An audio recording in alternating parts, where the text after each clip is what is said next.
Hello, my name is Yoni Berrous. I am working at the International School for Holocaust Studies at Vashem, Jerusalem. I'm in charge of the training for teachers and educators from Canada in French and English. So today, I would like to share with you some of the principles of the International School for Holocaust Studies, and to connect that with another subject, which is the use of animation for Holocaust teaching the Holocaust. We are going to talk about teaching in high school, but also in primary school, since we know that it was introduced to the grade 6 curriculum in social studies, and I'm sure that many of you are very much interested in knowing what are the principles, what should I know as a teacher when it comes to teach the Holocaust in such an early age. So let me share with you my presentation. It will help me because it's going to be very visual, obviously. Here we go.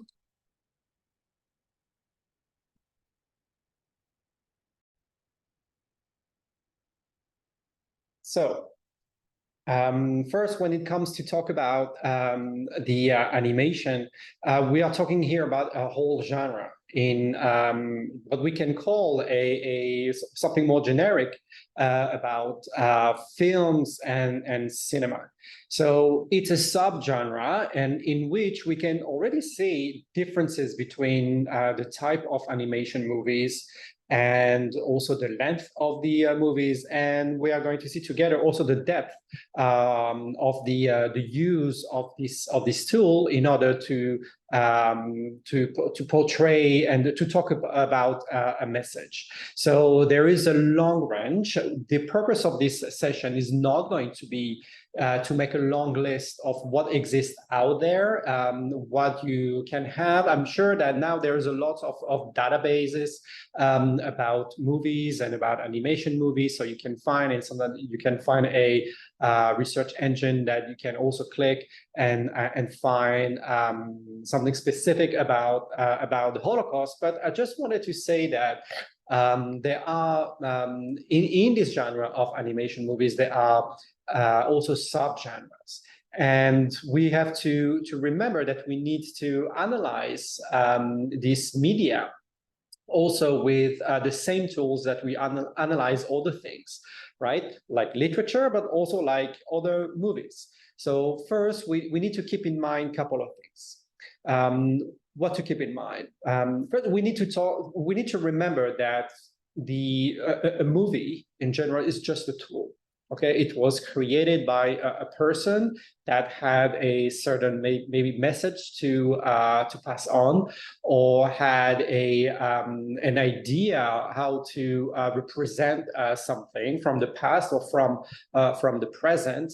And sometimes it doesn't mean that it's overlapping totally my own goals. Also, we need to remember that when movies are very popular. Okay, they are out there. Sometimes people are talking about the movies. It's not because everybody is talking about it, and it's not because something is very successful out there that is going to serve my very specific goal. The first thing is that I need to remember as an educator is, what do I want to do in a classroom? What do I want to achieve? And if this tool is going to help me to reach this goal, and not the other way around. Okay, I'm not going to change my goals according to the tool, which sometimes I really want to use. I know it sounds maybe trivial, but it's very important.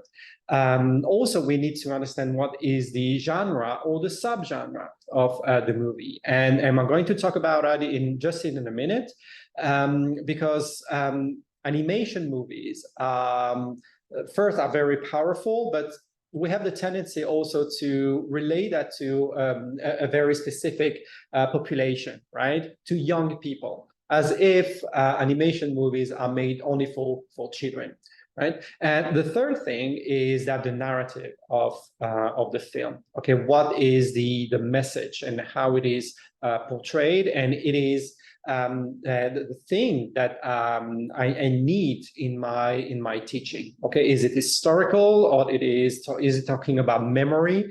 There are many, you can think about many different goals and yes, idea that you would like to talk about in your classroom. And sometimes the movie is not going to bring the entire picture, is going to bring only something very, very narrow. Okay, so that was, again, very simple, but it was, for me, it's very important to say that in the beginning as an introduction, in order to have a good basis, in order to continue to talk about it. And here, like I've said just a moment ago, is that animation movies and movies in general are very powerful, and they don't just talk to our intellect, but they really, really affect our emotions, right?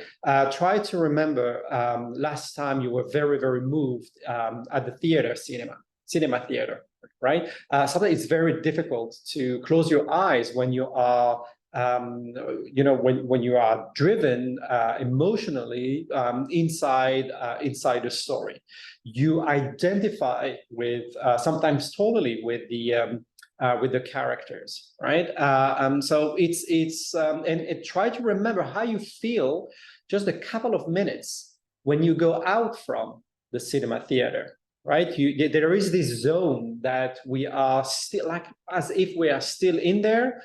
Afterwards, when you are in your car and you're driving home, it's starting to going back to normal. But there is this very sensation that we need to remember, that it shows how much it is powerful, and we need to have a very critical eye in order to talk about this about movies in general, and to be very careful when we want to use that in our teaching. Now, we know that movies are one of the most used tools by educators, so it's not that it's not a good thing in itself, but we need to be careful.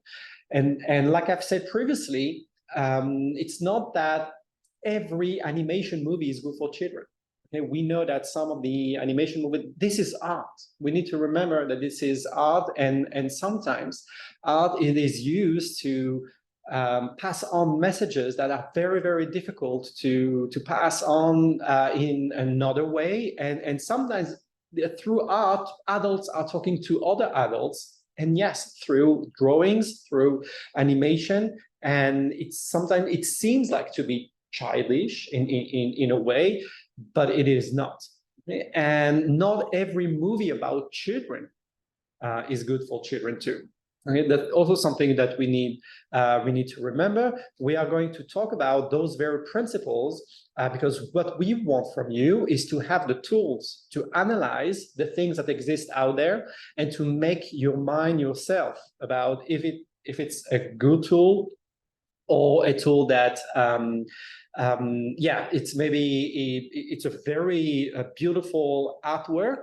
However, it doesn't have its place in my classroom. Maybe later on, when they're going to be older, we can also talk about that. Okay, so we are not judging here some creations that were made by very, very talented people on an artistic ground. Okay, we are talking about what is, and that's maybe the most important question, the educational added value to the tool that I would like to use. Okay, is there any educational added value at all? Okay, now here are our principles when it comes to talk about the Holocaust. We introduce the Holocaust to different group of ages.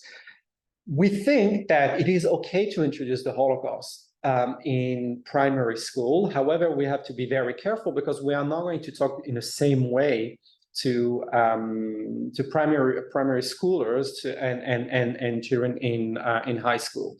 What we do is that, and also sometimes you are going to see that the semantic is a little bit different. we don't really teach the Holocaust in a very early stage of primary school.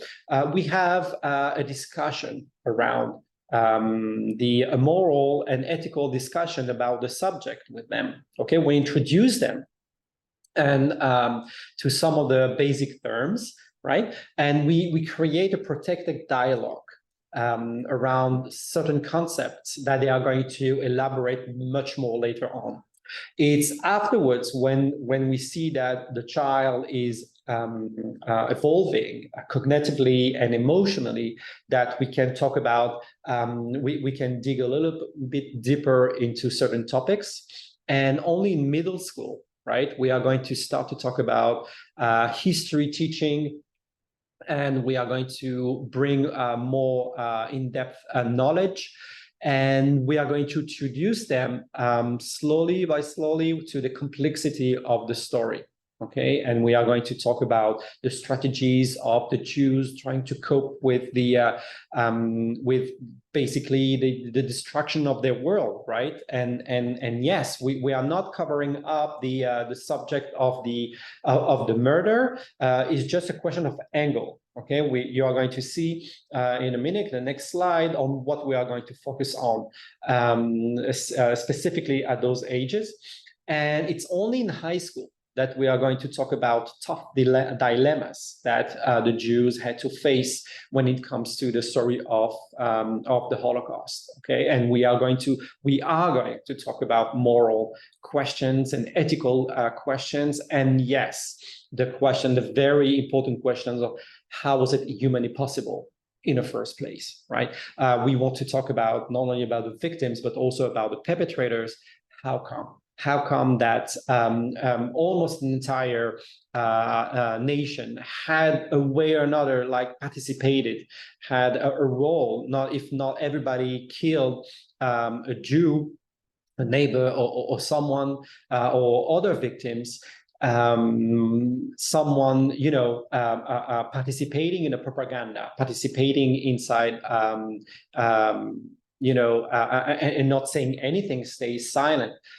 It's also helping the people that are going to themselves are going to commit the mass murder. So this is something that we need to keep in mind. It's the gradual approach. Okay, it's a spiral. I'm going to talk about a spiral just a minute because it's very important. We add some complexity all the time. Okay, but we don't bombard everything at just one age in the beginning or in the end. We need to have this progression, and we need to talk about those subjects that are bearable, we can say, from the point of view of the students. Now, what should be the purpose of the discussion with the students? We think about three different purposes. The first is the cognitive purpose, is to understand some key points of the story. And in order to do that, we need to have this progression, and we need to have this introduction, a proper introduction to the subject. It means that we need to know who were the Jews and how they looked like before the Holocaust. We need to understand the context of the Second World War and the Holocaust. There are two different things. They overlap massively, right? But they are not exactly the same.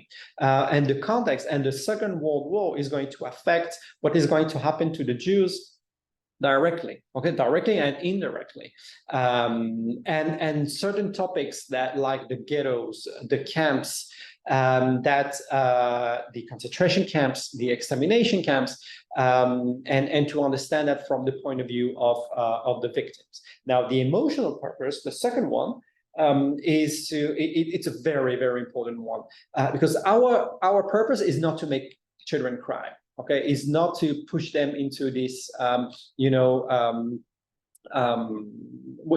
don't try to manipulate. We don't try to make them feel bad about themselves.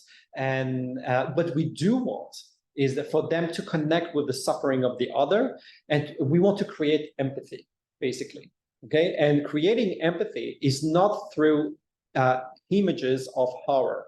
What we do think is that through the anchors of life, if we understand, for example, the Jewish life before the Holocaust, if we understand what the Jews did as free people beforehand, like what kind of music they like, or did they play an instrument, right? What kind of things children, what kind of games they like to play, what kind of books did they pray, did it like what kind of political parties they adhered to. Okay, all those things are going to tell us, they're going to give us hints of how they are going to behave afterwards, because people continue, they try to stick to what they used to do beforehand when they are in very difficult times.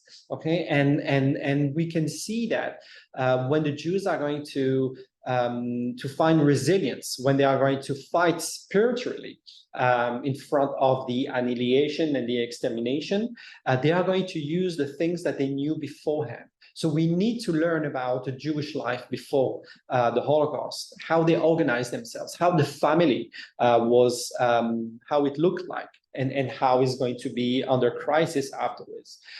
So those questions of those moments when how people are going to focus on trying to keep a human dignity, all those things, in our opinion, are the principal message that should be given to the students, and the questions and the discussions in the classroom should go around those stories. Now, later on, when they are going to be adults, when they are going to be maybe strong enough in order to deal with the very, very difficult details about the Holocaust and how the Jews were murdered in so many different ways, that's totally okay. We need people, like we need historians to deal with those very gruesome and difficult details. And sometimes the pictures are horrific. Sometimes the details that in the testimonies are very difficult. But this is not going to be the center of our discussion. Now, the third purpose is the moral purpose, right? And again, if we are focusing on subjects like human dignity, solidarity, right, a question of identity, we bring a message with a significance. Right? We don't bring only statistics. We don't bring only a list of methods about how the Jews were murdered, which is very important again. But we are talking here about universal aspects when students can, I won't say identify, but again, create this empathy. Because there are universal things that human beings try to keep at every moment, and people can find that they can compare, and they can see that a parent is a parent. So a parent in normal times will be able to connect with the suffering with another parent who is going to be in a time of crisis and in a time of extreme crisis like the Holocaust, and try to understand again what was the difficulties of trying to keep a family intact in such moment. And it's good for women, people observing, their religion, people who had, again, trying to keep their values and etc., and people who try to keep solidarity in the community. Okay, so those are the elements which are very important to keep in mind, and the gradual approach would focus on a kind of circle that is going to enlarge the more we advance in the progression. So it means that if you are in primary school in early stages, you need to focus on a story of an individual. Okay, it's only later on that we can widen the circle of knowledge and complexity with the story of the family. And then the community, it's only in high school that we are going to talk about the wider historical context, right? We do bring context in early stages with the individual and the family, but we bring the context from their eyes. Right? We are not going to, when we are going to talk about one person, we are not going to start with how the Nazis came to power. right? And the whole political thing of how the SS, how the Nazi Party worked, and etc. No, we can introduce the context from the eye of a child who said, like, and on that date, the German army entered our village. Okay, so we know that there is a war out there, and we know that things are going to get very critical, but this is from the point of view of one person. And the main topics, again, is going to be the Jewish life before the Holocaust, historical context, Jewish resistance, physical or spiritual, and later on, yes, we are going to talk about the perpetrators and the savers, those who risk their lives. We call them the righteous among the nations in order to save the Jews. It is very important also to talk about the return to life, because a genocide doesn't stop at a very certain date. When the perpetrators stop to kill physically and technically, they are stopping to kill. We know that there are very long-term impacts on the human being, on the family, on the community, on the nation, when it comes to returning to a kind of normal life, right? Now, we suggest at Yad Vashem short movies, animated movies that are going to answer to those principles. This is why we've created 3 movies that also are dedicated to different age groups. For example, the very first, the story of Simcha Holzberg, we are going to watch a short sequence. And you can see that they are very short films. Sometimes you don't need much in order to bring a message. And remember that the movie is only a tool that is going to help you to have a broader message, okay? It's not the only thing. It should be something that will bring an added value, but you are the one who is supposed to bring the main message, right? And so those movies are focusing on the stories of specific children. And so we start with the Jewish life before. Every movie starts with an introduction. We make the distinction between the time of today and the past. Today, we are going to see a regular film, right? And when we'll go to the past, it will be an animated movie. So it helps us also to because we don't try to reconstruct every aspect of the ghetto, of the camp. That's not the purpose. So this is why animated movies are very, very useful, because here is the story of the family, which is going to be very, very important. Okay, so here we can see the story of Simcha Holzberg, who was a Jewish Polish child, and the story of Aaron Barak from Lithuania.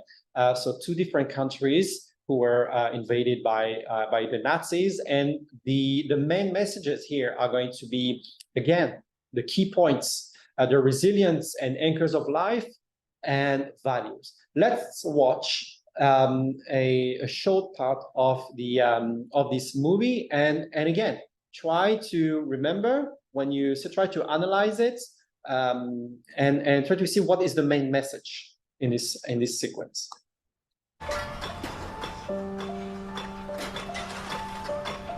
Why did they build a wall? Because the Germans didn't want the Jews to leave the ghetto. What's a ghetto? A ghetto is an area inside a city which the Germans sealed and forced the Jews to move into. Only the Jews with work permits got special permission to leave the ghetto. The German soldiers guarded the entrances from the outside of the ghetto. Inside the ghetto, it was very crowded. In the winter, there was not enough food, so hunger became a very big problem.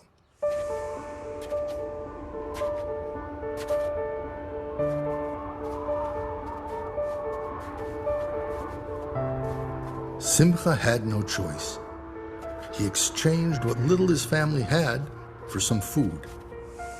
He gave his neighbor his coat for half a loaf of bread, and he exchanged medicine for some potatoes.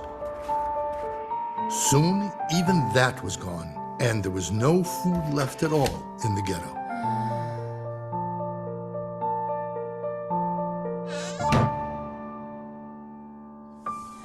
One night, Simcha woke up and heard whispering sounds.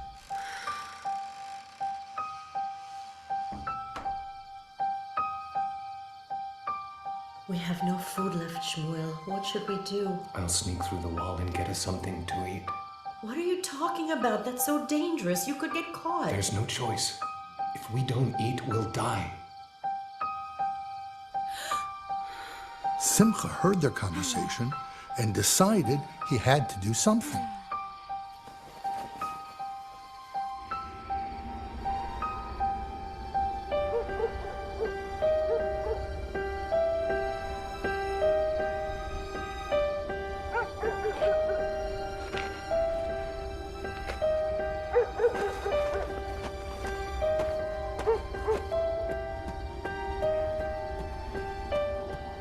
The night became day, and Simcha still had not returned. Where was Simcha? He escaped the ghetto. There were some children who were able to smuggle dry bread and potatoes into the ghetto. Simcha couldn't find any food. He didn't want to come back home empty-handed, so he searched and searched all night. You won't believe what he came back with. Come on, Grandpa, tell me already. Chocolate. Chocolate? Chocolate. And even though he only found one bar, his mother found a way to divide the bar up for everyone. She melted the chocolate in hot water. The sweet steam of the chocolate spread through the whole house and slowly reached the other children. Noam, you won't believe what happened in those few moments. It was an unforgettable moment.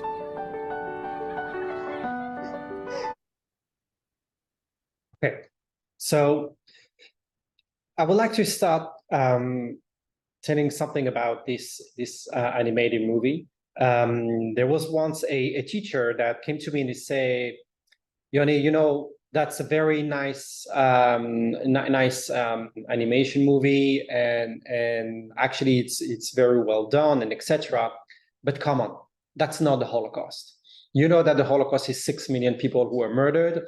The Holocaust are the gas chambers, the shooting pits, the babies that were murdered, the entire people who was murdered.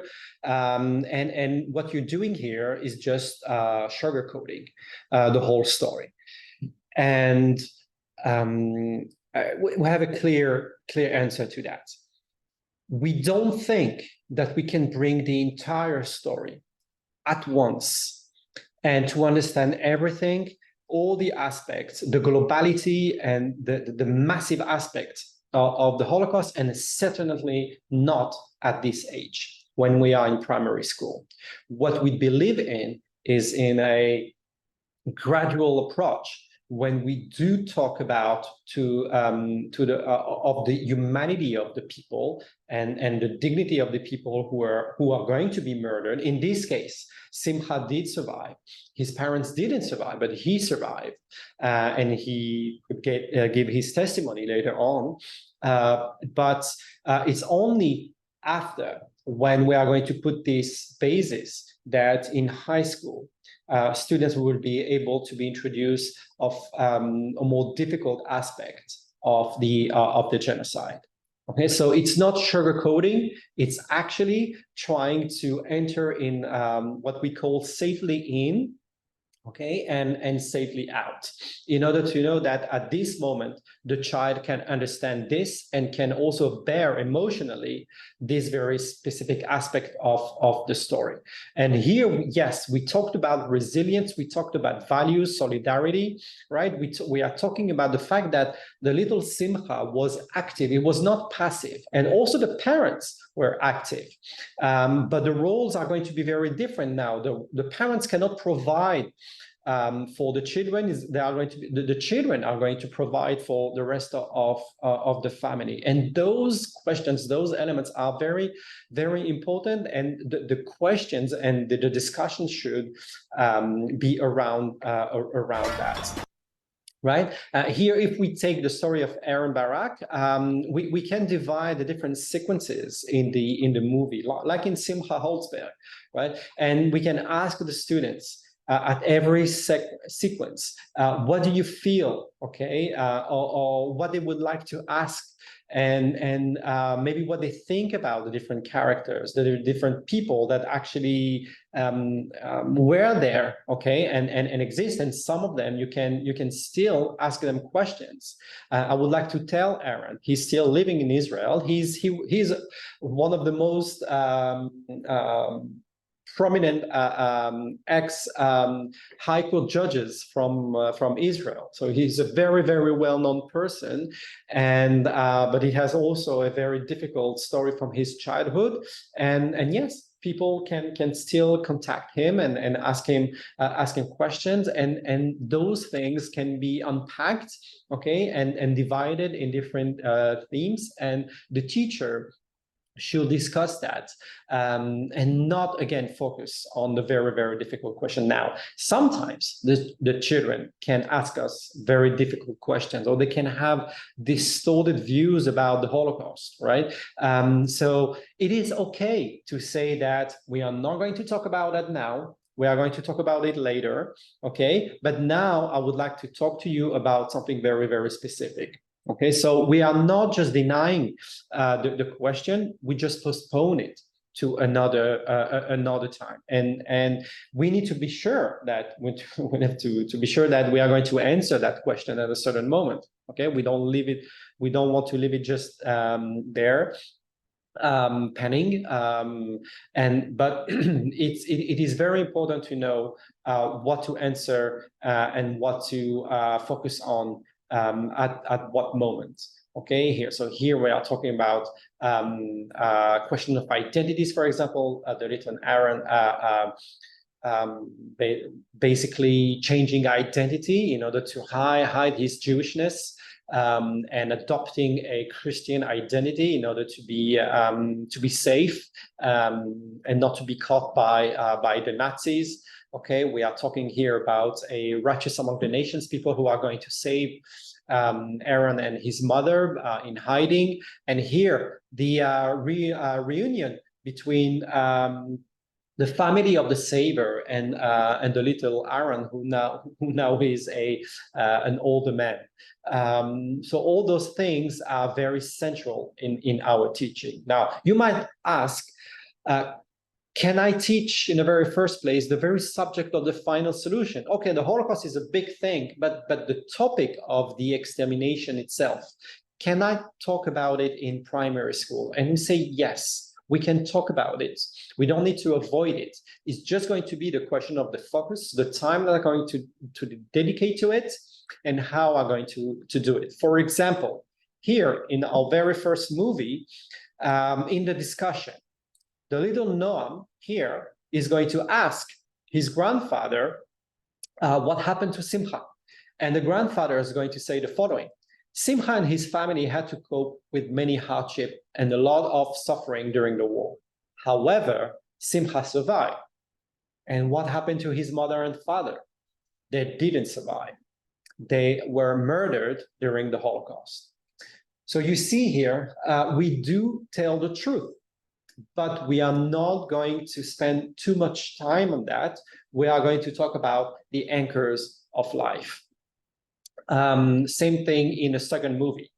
I heard that the Germans want to liquidate the ghetto. Okay, so that's the extermination. When we say liquidate, that was the terms that are, euphemisms, in order to talk about the massive and systematic killings by shooting or deporting people to the gas chambers or many other ways, right? So we are going to mention it, but this is not going to be the center of the attention in the movie.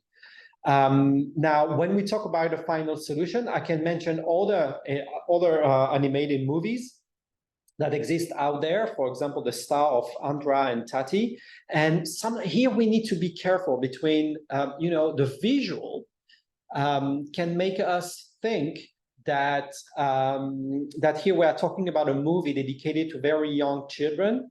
And for example, here we are introduced to Auschwitz.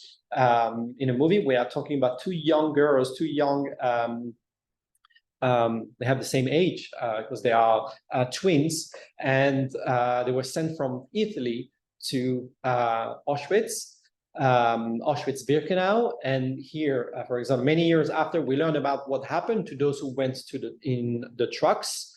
They were sent directly to the gas chambers and to the crematorium. Okay. And here, in another sequence of the movie, we don't have the time to watch it entirely, obviously, but we have very difficult images, like here, pile of dead bodies, and here we can see a doctor. We know what was their role inside the camp of Auschwitz-Birkenau. It was to make experiments with the young children, Roma children, Jewish children, who were used, and the vast majority of them were murdered because of those so-called experiments for medical purposes. And that's definitely not a subject that we would like to enter into with our primary school classes. Okay, so we need to be very, very careful that here there is a kind of gap between the subjects that are dealt and the appearance of the movie. It doesn't mean that this is not a bad, that this is a bad movie. That's actually a good animated movie, but we need to be careful not to use it to a too early stage. Okay, I would like to use here a short film from the Azrieli series. So you are going to be introduced to the entire educational philosophy of the Azrieli Foundation later on with my colleague, and he's probably going to talk about it more in depth. But I just wanted to show you how animated movies can be used also for older ages, like in high school, and how the complexity can be built up. Here we have the story of Felicia Carmelli, okay, in the movie Across the Rivers of Memory. Let's watch it and try to think what is different from the previous movie, okay? How the complexity, again, is shown, and the difficult aspects of the story are also shown. After 3 grueling days, we reached a little town on the shore of the river Dniester called Ataki. We were told that we would remain there for a few days. Once a thriving Jewish town, Ataki was bombed out and in total ruins. Not a single resident who had lived there before the war could be found. The soldiers let us out of the train and ordered us to go out and seek shelter, wherever we could find it. In one of the houses, we found 2 rooms where the ceilings were relatively intact to shelter us from the freezing rain and snow.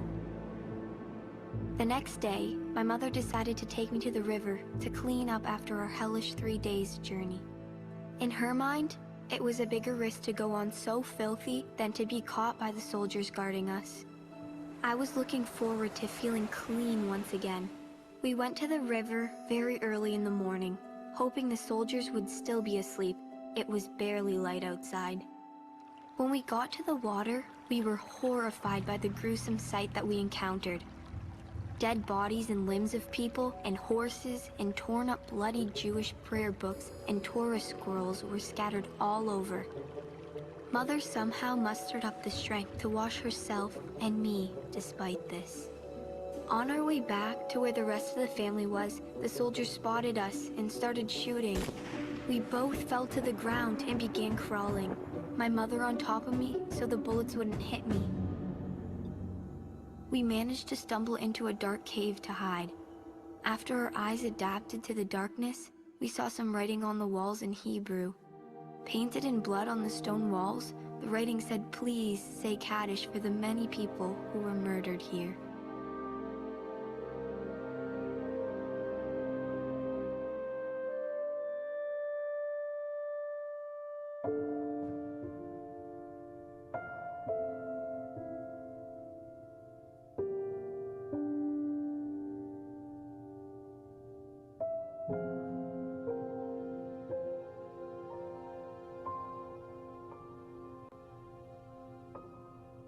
I feel offended and hurt when people talk about all the other camps and Transnistria is rarely, if ever, mentioned, because for me, and I suppose for other survivors, it is like killing us all over again.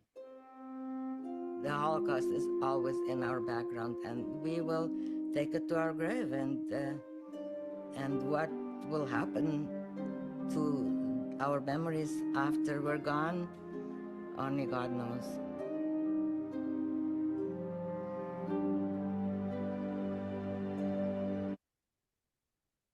So you can see here the added value of the animation movie, because sometimes we don't have many visual resources about the history and about the past. We have many images and footage from the Holocaust from many different places in Europe. But here we know that Romania and Transnistria, those aspects of the story which are very less known than others. What do you do when you want to talk about a story? Yes, we have the memoir, and we have the Holocaust survivor who is able to talk about her own experience, but how we can make it something visual. And here the animated movie, the animation can fill the gap, right? And to recreate a certain environment that will accompany the message. Okay, so we don't need to reconstruct again the streets of Transnistria and exactly in the big production. In order to do that, some cinema directors try to do that. Okay, but it's a big endeavor. And here, with this work with the animation, it can bring a context, but focusing again on the message of the individual. And here the message was more difficult, right, than the one that we focused on with the story of the chocolate, right, and Simcha Hosberg. We are talking here about more gruesome details, okay, but still bearable for a high school student. Okay, so we are going to teach about resilience and spiritual resistance, but also physical resistance.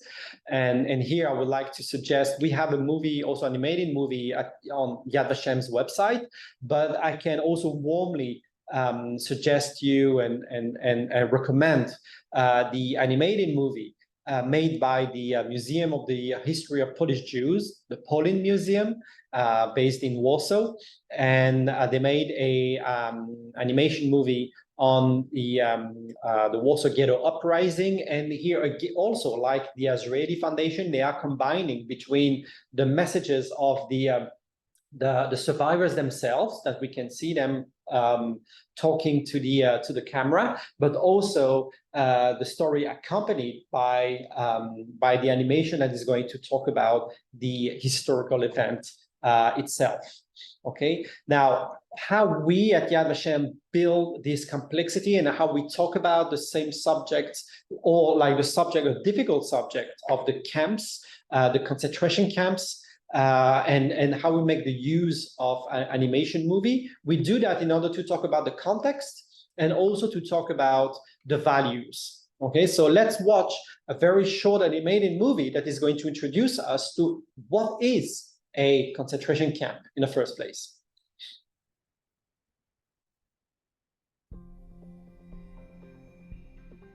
The first concentration camps were constructed in Germany in 1933. They were primarily used to solidify the regime by using political terror and incarcerating those perceived as dissidents. The working model for these camps was Dachau. After the consolidation of the regime, those perceived as a threat to the Nazi vision, such as asocials, were also sent to the camps. At this stage, especially following the Kristallnacht in 1938, the number of Jewish prisoners in the camps rose significantly, the majority of whom were exploited for economic purposes, many as forced labor. Due to the significant rise in prisoner count and the need to exploit the conquered territories, including their manpower, the Germans began constructing many more labor camps, some solely for Jews. During this period, prisoners of war camps and other concentration camps were constructed as well. The number of concentration camps constructed in Germany and throughout Europe continued to increase. From this point on, the concentration and labor camps were used for massive and brutal exploitation of prisoner labor and for implementing the policy of mass murder of Jews. For this purpose, 6 extermination camps were constructed and converted from existing camps. Some of them were concentration and extermination camps, such as Auschwitz-Birkenau and Majdanek, and some were exclusively extermination camps, such as Chelmno and Treblinka. In total, tens of thousands of different kinds of camps were constructed, in which millions of people were murdered or died. So we can define here the characteristic of this very specific animated movie is it's very factual, okay? No emotions whatsoever, except maybe the very end with the photograph, right? That we can see and we are connecting, we are making the animated movie like more human and making the viewers understand that we are talking here about human beings. It's not just the subject out there, but it's very short, very precise, and yes, the animation should be attractive, right? Should be like we want people like to be to look at it, to be interested in, and to listen.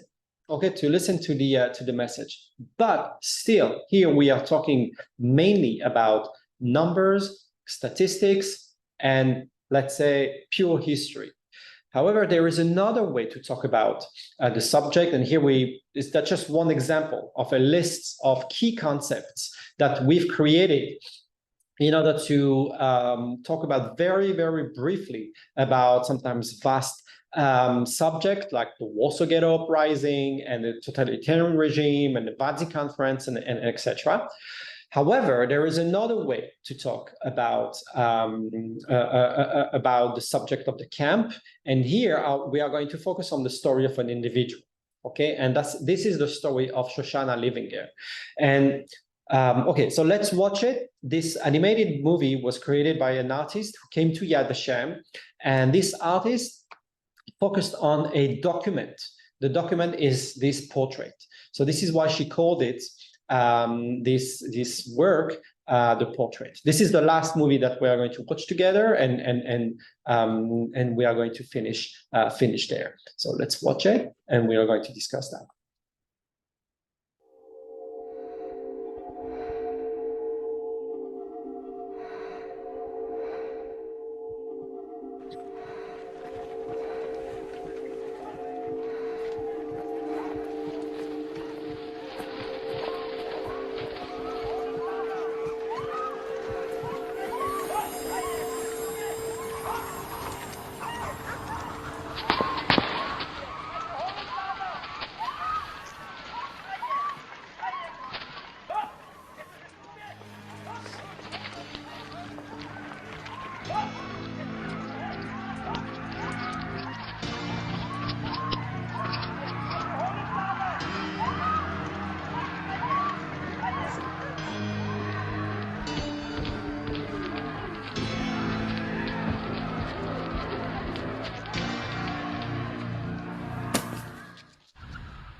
So basically, it's written here, and we have also an English version that you can find on YouTube. That on the February 8, 1945, Shoshana Rochlitz gave up a piece of bread and gave it to another inmate in exchange of her portrait. And this is what gave Shoshana the sense of identity and a symbol of hope that helped her to survive inside the camp. When she was 84, she decided to give this portrait to our museum of Yad Vashem. She passed away in 2013, and she was 86. So here you can see totally different from the video that we just saw a minute ago. With the historical introduction to what is a camp. Here, basically, we don't really have the context. The creator of this art work took for granted that someone knows what is the Holocaust and someone knows what is the a concentration camp. However, in just 2 minutes, we were we were shown something which is maybe one of the most important aspects of the story, the dehumanization, but also the rehumanization and the resilience and the spiritual resistance and through art, by the way, and how art was very central in how people try to keep dignity. And it was made in a very short manner, and again, it cannot stay alone just like that. We need to bring the context, and you can see how those two videos are basically, they are complementary, because one brings the context and the other brings the what we call the text, right? What we talk about, the message, the ethical and moral message of the story. So, and again, and from the moment that I know what I want to achieve, those movies can help me in my work. I will just finish by talking, yes, I've said that we need to talk about the life before, the life during the Holocaust, and the life after. There are movies that exist out there. Also, they're going to talk about the impact of the genocidal trauma and how it affected also not only the generation of the victims, but also their children and the grandchildren, and even beyond that. So they exist out there, and you can use them in higher stages in order to talk about what is really a genocide.